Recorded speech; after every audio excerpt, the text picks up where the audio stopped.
మహోన్నతుడైన దేవుని ఘననామానికి స్తోత్రములు స్తుతులు కలుగునుగాక. 2వ పేతురు గ్రంథం 3వ అధ్యాయం దాని యొక్క 10వ వచనం మనం చదువుచున్నాము. అయితే ప్రభు దినము దొంగ వచ్చినట్లు వచ్చును. ఆ దినమున ఆకాశములు మహాధ్వనితో గద్దించిపోవును, పంచభూతములు మిక్కటమైన వేండ్రముతో లయమైపోవును. ఇక్కడ అపోస్తలుడైన పేతురు గారు అంత్యకాలంలో సంభవింపబోచున్న విషయాలను గురించి మాట్లాడుతూ ఒక అద్భుతమైన మాట ఈ 10వ వచనంలో తెలియపరచుచున్నది. ఏంటంటే, పంచభూతములు మిక్కటమైన వేండ్రముతో లయమైపోవును. పంచభూతములు అంటే మనకు తెలుసు: భూమి, ఆకాశం, నీళ్ళు, గాలి మరియు అగ్ని. ఆ చివరి గడియల్లో యేసయ్య రాకడ సంభవించే సమయంలో ఇవన్నీ కూడా లయమైపోవును అని అంటున్నారు. అంటే ఈ అంత్య దినములు అనేది ఆయన 2వ రాకడను గురించి కాదు, కానీ ముగింపులో ఈ భూమికి ఆకాశమునకు మార్పు సంభవించుచున్న సమయమును గురించి ఇక్కడ తెలియపరిచినట్లు మనం చూస్తున్నాం. అయితే దేవుని వాక్యంలో దీని గురించి అనేక పర్యాయములు పరిశుద్ధాత్ముడు ముద్రించిన కొన్ని మాటలు ఈ సమయంలో మనం జ్ఞాపకం చేసుకోవడం మంచిది. 102వ కీర్తన దాని 25, 26 వచనాలు మనం చదివినట్లయితే అక్కడ మనము ఈ మాటను మనం చూస్తున్నాం. ఆది యందు నీవు భూమికి పునాది వేసితివి, ఆకాశములు కూడా నీ చేతి పనులే. అవి నశించును గాని నీవు నిలిచి ఉందువు. అవన్నీ వస్త్రము వలె పాతగిల్లును, ఒకడు తన అంగవస్త్రమును తీసివేసినట్లు నీవు వాటిని తీసివేయుదువు, అవి మార్చబడును. దేవుని యొక్క స్థిరమైన సాన్నిధ్యమును గురించి కీర్తనకారుడు తెలియపరుస్తూ, ఆది యందు నీవు భూమికి పునాది వేశావు, ఆకాశములు కూడా నీ చేతు పనులే. అన్నిటినీ దేవుడు కలగజేశాడు. కానీ ఆయన కీర్తనకారుడు తెలియపరచు మాట, అవి నశించిపోవును కానీ నీవు నిత్యము నిలిచి ఉందువు. అవన్నీ వస్త్రము వలె పాతగిలును, ఒకడు అంగవస్త్రమును తీసివేసినట్లు నువ్వు వాటిని తీసివేయుదువు, అవి మార్చబడును అని తెలియపరుస్తున్నారు. ఇక్కడ సృష్టింపబడినది ఏదియూ శాశ్వతమైనటువంటిది కాదు. సమస్తము మార్పు చెందుచున్నది. దేవుడు తన నోటి ద్వారా పలికిన మాటలు తప్ప సమస్తం మార్పు చెందుతుంది. భూమికి మార్పు సంభవించును, ఆకాశమునకు మార్పు సంభవించును. ఈ పంచభూతములు కూడా వేండ్రముగా తొలగిపోవును అని పరిశుద్ధ వాక్యంలో స్పష్టంగా తెలియపరుస్తున్నారు. ఇంకా మనం యెషయా గ్రంథంలోనికి వచ్చినట్లయితే 24వ అధ్యాయం దాని 4వ వచనాన్ని మనం చదువుతున్నప్పుడు, యెషయా గ్రంథం 24వ అధ్యాయం 4వ వచనంలో మనం ఇలా చదువుచున్నాం: దేశము వ్యాకులము చేత వాడిపోవుచున్నది, లోకము దుఃఖము చేత క్షీణించిపోవుచున్నది. భూజనులలో గొప్పవారు క్షీణించిపోవుచున్నారు. లోక నివాసులు ధర్మశాస్త్రములను అతిక్రమించి ఉన్నారు. కట్టడను మార్చి నిత్య నిబంధనను మీరి ఉన్నారు.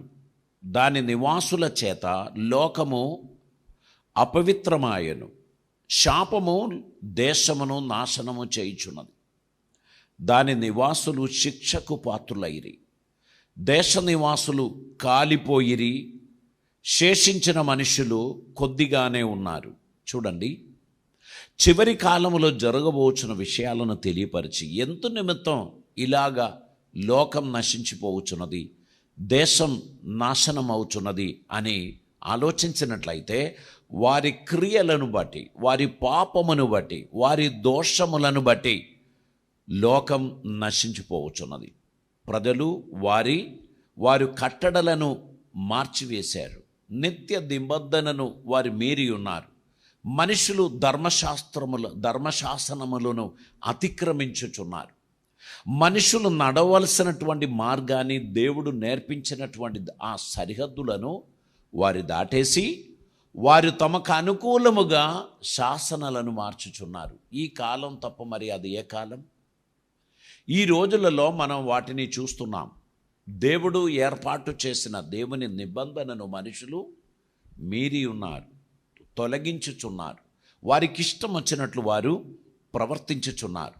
ప్రజలు వారి క్రియలను బట్టి వారు నాశనానికి గురి అవుతున్నారు. వారందరూ కూడా దేవుని ఉగ్రతకు పాత్రులవుతున్నారు అనేటువంటిది మనం చూస్తున్నాం. దాని నివాసులు శిక్షకు పాత్రులయ్యి. ఈ భూమి అగ్ని చేత కాల్చివేయబడడానికి ఏర్పరచినది అని పేతురు గారు తన గ్రంథంలో చెప్పుచున్నారు. ఇప్పుడు చూడండి, ప్రపంచ దేశాలు భయంతోనూ వణుకుతోనూ జీవిస్తున్నారు. ఎవరు ఎప్పుడు ఏ అణువాయుధాన్ని వాడుకుంటారు, ఏ సమయంలో ఈ ప్రపంచానికి నాశనం జరుగుతుందో తెలియక భయాందోళనతో ఉన్నారు. ఒకవైపు ఉత్తర కొరియా, మరొక వైపు రష్యా, ఇంకా కొన్ని పేర్లు చెప్తే అనేక దేశాలు నాశనానికి వారు నడుం బిగించి ఉన్నారు. నాకు లేకపోతే నీకు వద్దు అనేటువంటి ఒక తత్వం మనుషులు పాటిస్తున్నారు. మనము లాభపడకపోతే లాభం ఎవరికి వద్దు అని కుప్పకూల్స్తున్నారు. శాస్త్రవేత్తలు చాలా భయం కలిగి ఉన్నారు. స్టాక్ మార్కెట్ను గురించి చాలా ఆందోళనకరమైన వార్తలు తెలియపరుస్తున్నారు. ఏ సమయంలో దేశాలు కుప్పగూలుతుందో వేచి చూడండి అని చెప్పుచున్నటువంటి కాలం.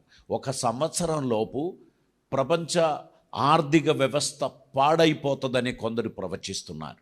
ఇటువంటి కాలం సంభవిస్తున్నప్పుడు మనం గుర్తుపెట్టుకోవాలి, యేసయ్య రాకడ సమీపమైంది. మరి లోకం దాని అంతము కొరకు పరిగెడుతూచున్నది. లోకమంతా కూడా భయాందోళనతో ఉన్నారు.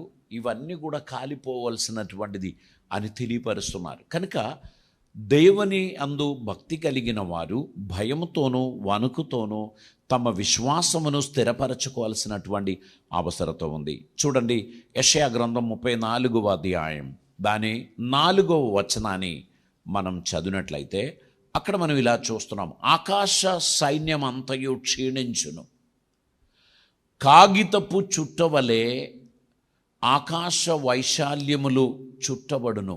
ద్రాక్షవల్లి నుండి ఆకు వాడి రాలునట్లు, అంజూరపు చెట్టు నుండి వాడినది రాలునట్లు వాటి సైన్యమంతయు రాలిపోవును అంటున్నారు. ఈరోజు నేను చదివిన ఒక వార్త, సూర్యుని మధ్యలో ఒక అగాధం ఏర్పడిందంట.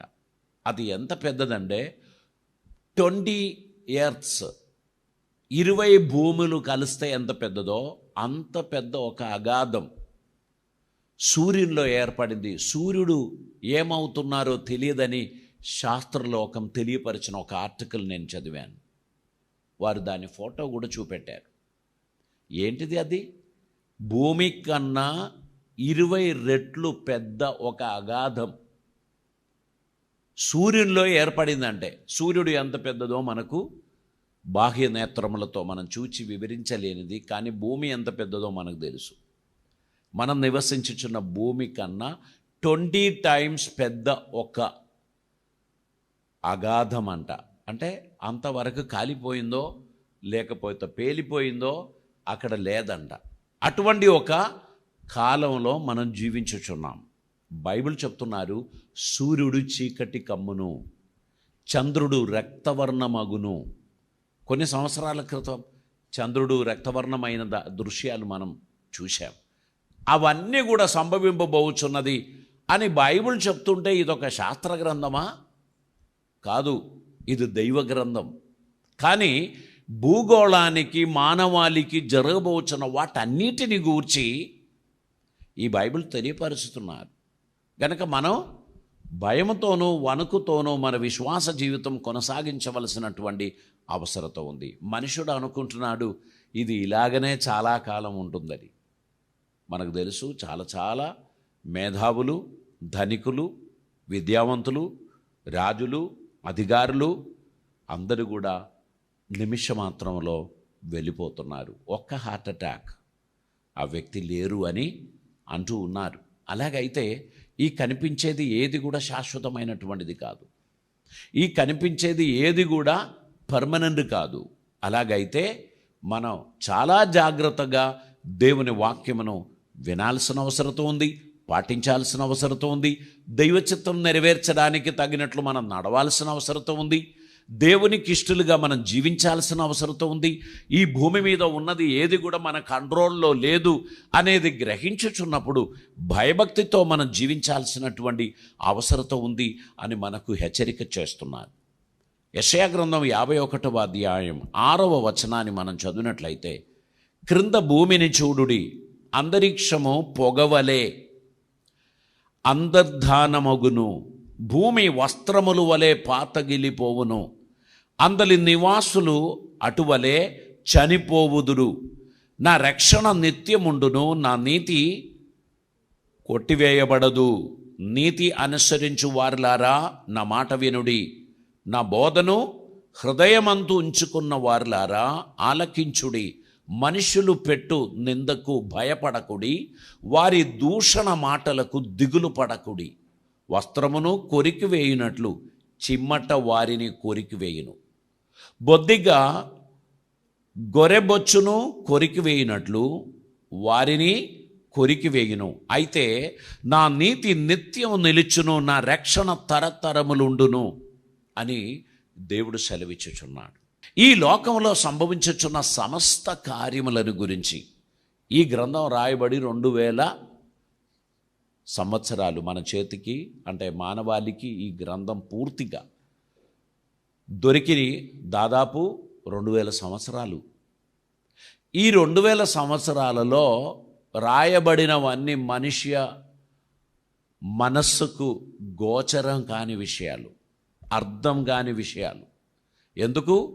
100 సంవత్సరాల క్రితం జీవించిన మనుషులకు తెలియని విషయాలే ఇప్పుడు కనిపిస్తుంది. ఇప్పుడు సమాజం ఎంత టెక్నాలజీ పరంగా ఎదిగారో, ఎంతగా అభివృద్ధి చెందారో మనం చూస్తూ ఉంటేనే అన్ని మార్పు చెందుతున్నది. మనం ఇదివరకు కంప్యూటర్ చూసాం, ఓ పెద్ద పెట్టె కదా, చాలా బరువు ఉన్న ఓ పెట్టె. ఇప్పుడు అవన్నీ పోయినాయి. చిన్న చేతిలో పెట్టుకోగలిగిన ఒక చిన్న ట్యాబ్లెట్లో ఆ కంప్యూటర్లో ఉన్నదానికన్నా అతివేగంగా పనిచేయగలిగిన గొప్ప టెక్నాలజీ మన అరచేతిలోనికి వచ్చింది.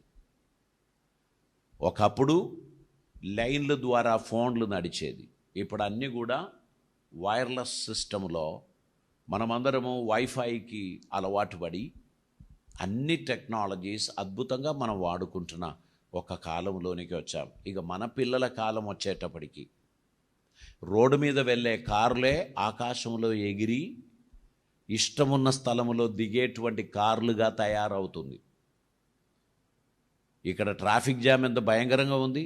మీరు ఏ మెగా సిటీకి అయినా, మెట్రోపాలిటన్ సిటీకి అయినా వెళ్ళండి, ఒక ప్లేస్ నుంచి 3 కిలోమీటర్లు దాటడానికి అరగంటకు మించి ఉండాల్సిన సిచ్యువేషన్ మెట్రోపాలిటన్ సిటీస్లో ఉంటుంది. అంతగా ట్రాఫిక్ జామ్ అయిపోతుంది.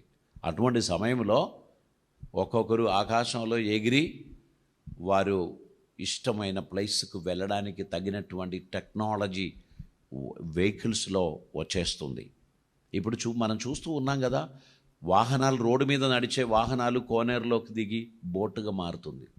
బోటుగా నడిచినది అవతల ఒడ్డున చేరినప్పుడు బస్సుగా మారుతుంది. అలాంటి టెక్నాలజీస్ ఇవన్నీ జరుగుతున్నప్పుడు మనిషి చాలా అడ్వాన్స్ అయ్యాడని అనుకుంటున్నాడు, కానీ సృష్టికర్తను మర్చిపోయారు. సృష్టికర్త మానవాళి కొరకు ఏర్పరిచిన ప్రణాళికలు మర్చిపోయారు, నిబంధనలు మర్చిపోయారు, శాసనాలు మర్చిపోయారు, దైవభక్తి మర్చిపోయారు. నాది, నా ఇష్టం, నా జీవితం. ఈరోజు ఏ తప్పు చేసినా తప్పించుకోవడానికి ఉన్న మార్గాలు మనుషులు కనుగొనుచున్నారు. నియమ వ్యవస్థ కూడా భ్రష్టు పట్టింది.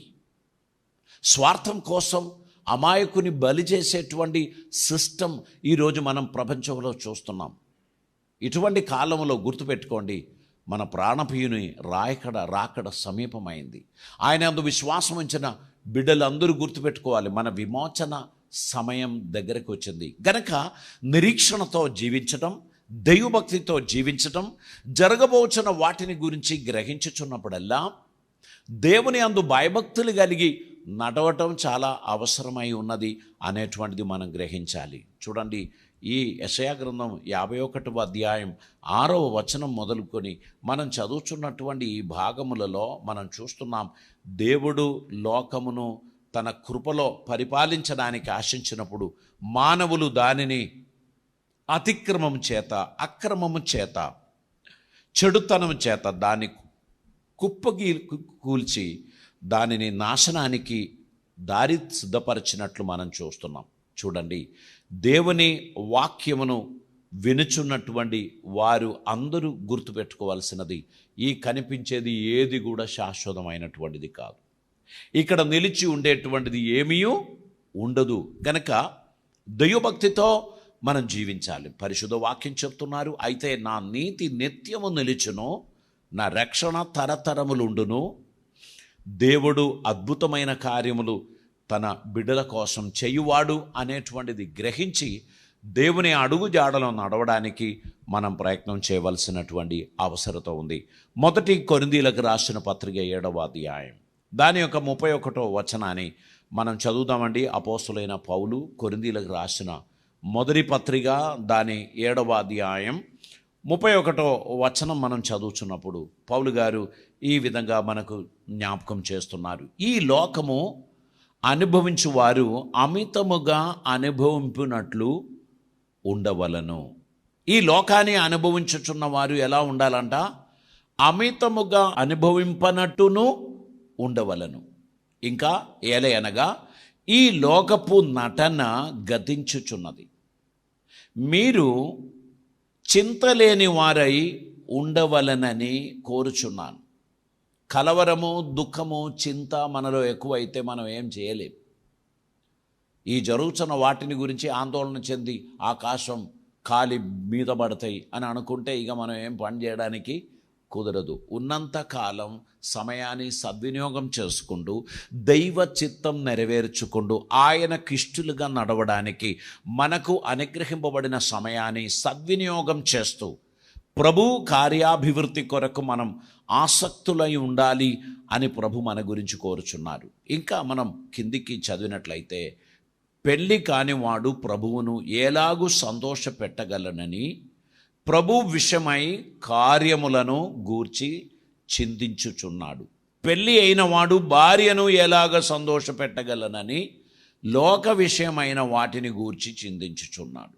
అటువలనే పెళ్ళి గాని స్త్రీయు కన్యకయు తాను శరీరమందును ఆత్మయందును పవిత్రురాలు అయి ఉండుటకు ప్రభు విషయమైన కార్యములను గూర్చి చింతించుచు ఉందురు గాని పెళ్ళి అయినది భర్తను ఎలాగా సంతోషపెట్టగలనని లోక విషయమైన వాటిని గూర్చి చింతించుచున్నాడు.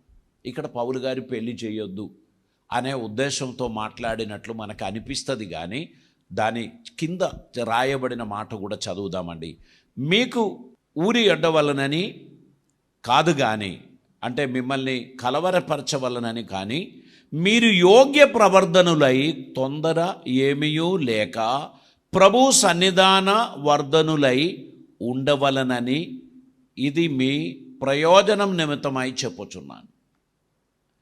ఇక్కడ మనం అందరం యోగ్యమైన ప్రవర్తన గలవారై జీవించాలని, మితానుభవం కలిగిన వారిగా జీవించాలని, దైవ చిత్తమును గ్రహించిన వారిగా, దేవుని సంతోషపెట్టు వారిగా మనం ఉండవలనని దేవుడు మనకు తెలియపరుస్తున్నాడు. గనక ఈ లోక జీవితం ఇది తాత్కాలికంగా మనకు అనుగ్రహింపబడిన ఒక బహుమానం. ఈ లోకం నాది అని చెప్పి చాలా టూ మచ్ దీనిని మనం అనుభవించడానికి ప్రయత్నం చేయొద్దు అంటున్నారు. అంటే మనం ఈ లోకం కోసమే మన జీవితం అన్నట్టు మనం ఉండకూడదు. కొంతమంది తల్లిదండ్రులు ఎలా ఉంటారంటే పిల్లలే సర్వం. చిన్ననాటి నుంచి వారు ఎదిగి పెద్దవారయ్యేదాకా పిల్లలే పిల్లలే పిల్లలే అని వారు సమస్తం వారి మీద పెట్టుబడి పెట్టి పిల్లల మీదనే వారి సమస్తము. కానీ అదే పిల్లలు పెద్దవారు అయిన తర్వాత ఆ తల్లిదండ్రులను నిర్లక్ష్యం చేసేటువంటి అనుభవాలు ఎన్ని మనం చూడడం లేదు. ఆ తల్లిదండ్రులు వృద్ధాప్యములో ఆందోళన చేస్తున్నాడు. ఈ వేస్ట్ గాళ్ళ కొరకు నా జీవితం అంతా వ్యర్థం చేసుకున్నాను, ఈ ప్రేమ లేని దానికోసం, ఈ బుద్ధి లేని దానికోసం నా జీవితం అంతా వ్యర్థం చేసుకున్నారు అని చింతక్రాంతులై ఉంటారు చివరి క్షణాల్లో. అది జరగకుండా ఉండడానికి ఏమంటున్నారు, మీరు దేని మీద కూడా టూ మచ్ మనసు పెట్టుకోవద్దు. ఈ లోకమే కానీ, ధనమే కానీ, ఐశ్వర్యమే కానీ, సంపాద్యమే కానీ, అన్నిటి మీద మనసు ఉంచేదానికి ఒక లిమిట్ ఉండాలి. ఇక వాటి మీదనే మనసు ఉంచిన వానికి ఆ లోకం, ఆ ప్రపంచం తప్ప ఇంకోటి ఉండదు. సడన్గా ఏమవుతుంది, అనుకున్నది జరగకపోతే వెంటనే డౌన్ అయిపోతారు, బ్రేక్ డౌన్ అవుతారు. ఇక బుద్ధిభ్రమం సంభవిస్తుంది, పిచ్చివాన్లాగా ప్రవర్తిస్తారు. ఎందుకని అవి అకామిడేట్ చేయడానికి తన మనసు ఒప్పుకోవడం లేదు. ఈ వినిన వార్త అంగీకరించలేకపోతారు. ప్రపంచ కుబేరులు కుప్పగూలుచున్నటువంటి సందర్భాలు మనం చూస్తున్నాం. స్టాక్ మార్కెట్ ద్వారా $1 మిలియన్ ప్రతిరోజు పడిపోతుంది పడిపోతుంది పడిపోతుంది అని వింటున్నప్పుడు వారి ఆందోళన ఎలా ఉంటుంది? వారు పెద్ద కట్టుకొని వచ్చిన సామ్రాజ్యం సడన్గా కుప్పగూలి వారి పేరు ప్రపంచంలో అపహాస్యం అవుతూ ఉంటే ఆ వారి ఆందోళన చూడవలసినటువంటిదే. అది మనకు జరగకూడదని దేవుడు చెప్తున్నారు. ఏ కార్యం చేసినా బ్యాలెన్స్డ్గా ఉండడానికి ప్రయత్నం చేయండి. ఏదైనా బ్యాలెన్స్డ్గా ఉంటే అది మనకు ఆరోగ్యకరం. మీరు చేయుచున్న భోజనం కూడా ఆరోగ్యకరమైన భోజనం ఉండాలి. ఎవ్రీడే జంక్ మాత్రమే తినుకుంటూ మనం పోతే ఏం జరుగుతుందో తెలుసా? తొందరగా సిక్ అయిపోతాం. 100 సంవత్సరాలు బ్రతకడానికి దేవుడు అనుగ్రహించిన లైఫ్ 20-30లో కుప్పకూలేది మనం చూస్తాం. అందుకే మితానుభవం కలిగిన వారిగా మన జీవితాన్ని కొనసాగించాల్సినటువంటి అవసరత ఉంది. ఈ లోకం పైన అయినను, దాని మీదనున్న సమృద్ధి పైననైనను మన మనస్సు ఉంచుకోకూడదు. ఇవన్నీ కూడా మనం జీవించడానికి దేవుడు మనకి ఇచ్చాడు, అనుమతించాడు. వాటిని అనుభవిస్తున్నప్పుడు టూ మచ్ ఎక్సైటెడ్గా మనం ఉండకూడదు. This is not the final destination. ఇది మన చివరి గమ్యం కాదు. ఇది దాటి వెళ్ళేటువంటి ఒక సమయం వస్తూ ఉన్నది. మనం కూడగట్టినది, దగ్గర చేసినది అవన్నీ వదిలేసిపోవచ్చున ఒక సమయం ఉంది.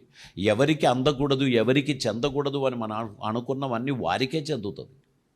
మరి చివరి క్షణాల్లో పరిగెడుతూ వచ్చి అన్నీ సెర్చ్ చేసేది వారే అయి ఉంటారు. వారి తెలివికి ఇవన్నీ లొంగిపోతుంది. మనం ఎవరికి ఇవ్వకూడదు అని మనం రహస్యంగా అనుకున్నామో సమస్తం వారి చేతిలోనికే పోతుంది. కనుక గుర్తుపెట్టుకోండి, మన చేతిలో లేని దాని గురించి ఎక్కువ కలవరపడకూడదు. జీవితం క్రమంగా కొనసాగించాలి. దేవుని నీతిని, న్యాయమును మనం పాటించాలి. మాటలలో కానివ్వండి, క్రియలలో కానివ్వండి, దేవునికి ఇష్టలుగా నడవడానికి మనం ప్రయత్నం చేయాలి. మితానుభవం కలిగి మనం ముందుకు నడవడానికి మన జీవితాన్ని మనం క్రమపరచుకోవాల్సినటువంటి అవసరం ఉంది. తలలు వంచుదామండి, మనం ప్రార్థన చేద్దాం. ఈ దినమందు మనం వినిన మాటలు మన జీవితంలో ఆశీర్వాదకరంగా ఉండినట్లు ప్రభు సన్నిధిలో సమర్పిద్దాం, ప్రార్థన చేద్దాం. పరిశుద్ధుడైన తండ్రి, కృపామయుడైన దేవా, నీకు వందనాలు. ఆన్లైన్లో ఈరోజు ఈ వాక్యమును వీక్షించుచున్న మా మిత్రులందరినీ ఆశీర్వదించమని ప్రార్థిస్తున్నాం. తండ్రి, నీ వాక్యము వినుచున్న ప్రతి ఒక్కరు ఆశీర్వదింపబడిన గాక. వారికి ఉన్న సమస్యలు తొలగిపోవున గాక. వారికి ఉన్న రోగములు నయమవున గాక. వారికి ఉన్న ఆర్థిక ఇబ్బందులు వారిని విడిచిపెట్టున గాక. వారి కుటుంబంలో ఉన్న అశాంతి తొలగిపోవున గాక. ఈరోజు మేము వినిన వాక్యంలో తండ్రి, శాశ్వతమైనది ఏమీ లేదు. నీ మాటలు మాత్రమే శాశ్వతం. నీ చిత్తం మాత్రమే శాశ్వతం. నీ సన్నిధి మాత్రమే శాశ్వతం. నీ సన్నిధిని అనుభవిస్తూ, నీ చిత్తం నెరవేరుస్తూ, నీకు ఇష్టలుగా నడవడానికి మమ్మల్ని మీరు కృపలో భద్రం చేయమని ప్రార్థిస్తున్న. ఆశీర్వాదములు కుమరించమని, అద్భుతములు జరిగించమని, నీ సమాధానములతో మమ్మల్ని నింపమని ప్రార్థిస్తున్నాం. కాపుదల, దీవెనలు, ఆశీర్వాదములు, అద్భుతమైన కృపలను మాకు అనుగ్రహించి మమ్మల్ని నడిపించమని, మీ సన్నిధి మాకు దయచేయమని, మాలో ప్రతి వారిని ఆదరించి ఆశీర్వదించి నీ నామమును ఘనపరచమని, కృప చూపమని, అద్భుత కార్యములు మా జీవితంలో జరిగించమని, ప్రతి వారికి క్షేమాభివృద్ధి కలుగచేయమని, ప్రభువా, ఆకాశములు, భూమియు, ఈ పంచభూతములు వెండ్రముగా, మహావెండ్రముగా తొలగిపోబోచున్నది అని మీరు తెలియపరిచినందుకు, శాశ్వతమైన నీ వాక్యమునకు లోబడిన వారిగా, నీ చిత్తమునకు లోబడిన వారిగా, నీ సన్నిధిలో నమ్మకముగా జీవించే ధన్యత మాకు దయచేయమని ప్రార్థిస్తున్నాము. ఈ వాక్యముని వీక్షించిన వినిన ప్రతి ఒక్కరిని ఆశీర్వదించమని, మీ బిడ్డలు ఆశీర్వదింపబడడానికి తగిన కృప వారికి అనుగ్రహించమని, ఆదరణ, దీవెన, ఆశీర్వాదములు ప్రతి వారికి దయచేసి అందరినీ వర్ధిల్ల చేయమని, ఈ వాక్యము చేత కట్టబడడానికి ప్రతి ఒక్కరిని దీవించమని, ఈ సందేశాన్ని మిత్రులకు, ఫ్యామిలీ మెంబర్స్కు షేర్ చేయడానికి, మనుషులందరూ కూడా వాక్యమని విని ఆశీర్వదింపబడడానికి మీరు కృప చూపమని ప్రార్థిస్తున్నాం. అద్భుత కార్యములు జరిగించమని, నువ్వు మహిమ పొందమని, మమ్మల్ని కరుణించమని యేసు నామమున అడుగుచున్నాం పరమ తండ్రి. ఆమేన్.